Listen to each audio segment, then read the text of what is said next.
vir In die Tunnel. My wedstryd van die komende naweek is eintlik 'n wedstryd en ook 'n geleentheid. Dit is die Verenigde Rugby Kampioenskap, 2 semifinale, die groot wedstryd op Loftus Versveld. Dit is my wedstryd van die naweek. Dit is die Bulls wat tuis speel teen die Sharks. Maak maar nota, dit is 6:15 afskoptyd, net 'n lekker tyd wanneer die vuurtjie reeds brand, daar 'n braaivleisvuur in die agtergrond is.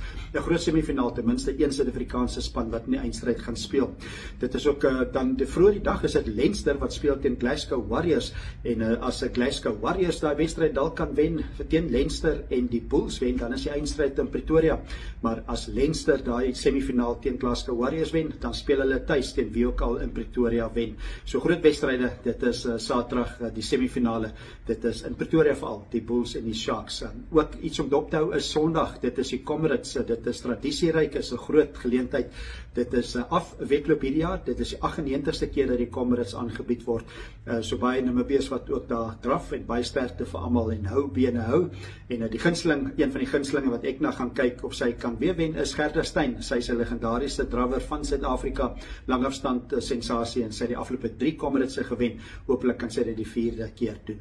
So dit is my sport van die naweek. Ek kyk die rugby, Loftus, dis die Bulls teen die Sharks en ook die Comrades.